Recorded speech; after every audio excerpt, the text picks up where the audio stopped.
One thing I really do not understand is why we as a society still try to consider training autism out of people. Like, why is that the gold standard treatment for autism? Because it just doesn't make any sense. Historically, it's never worked. Beating the autism out of someone, electroshock therapying the autism out of someone, medicating the autism out of someone, all of these institutionalizing the autism out of someone, none of these things have ever worked. And when I say worked, I mean produced the effect that they wanted, which is that autistic people were less autistic. So why do we still consider this the helpful solution? Why would we not instead move to a paradigm of strength-based, strength-focused assistance, not treatment, assistance for autistic people? One, we don't need to treat anything. It's not a disease. And two, it has been proven historically that focusing on strengths is what leads to success for autistic people. For example, Temple Grandin. When she was diagnosed with autism, there was little to no treatment. There was no support. But her mother and her family decided to focus on her strengths, teach her the ways that she needed to get along in the world, and allow her to pursue the passions that set her on fire, even if that didn't look like everybody else. And she became very successful. And by success, I do not mean popularity or financially. I mean, she was able to live a fulfilling, happy life.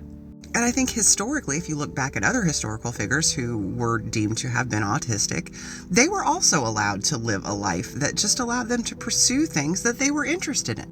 We have an interest-based nervous system. Therefore, telling us not to pursue those interests is painful.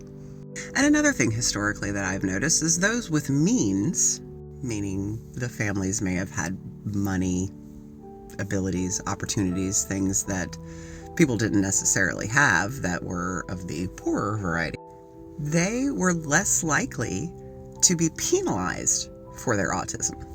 Meaning that those with means, with money, were considered to be peculiar or eccentric, not deficient.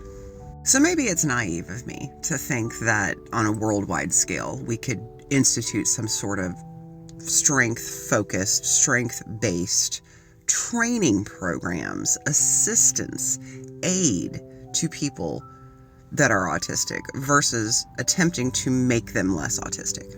Imagine the art that could be created. Imagine the breakthroughs that could be found. Imagine a world in which we allowed people to follow their interests, play upon their strengths, and move forward in life in a way that felt good to them instead of trying to fit into some sort of normalcy that doesn't exist. Imagine. And you may hear me talking about this, and you may have a child who is, severely suffering from their autistic symptoms, or you as an adult may have spent your entire life suffering from your autistic symptoms. But I ask you again, if you had been encouraged, if you had been allowed, if you to do that for your child, to create a world in which they existed in a fulfilling sense, were able to exist and do the things that made them happy, made them fulfilled, made you happy, made you fulfilled.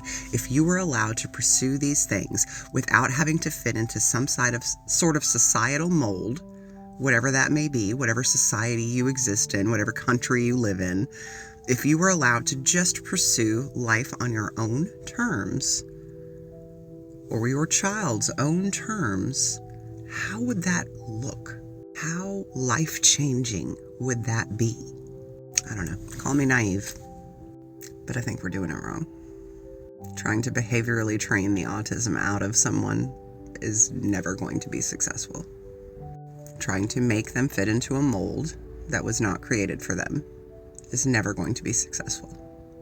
What if we just stopped damaging people generation after generation? Because autism has existed for a very long time. Whether or not it's had that name doesn't matter. And in societies, in days of yore, when people were allowed to just exist the way that they were able to exist, I think things were very different for those with autism.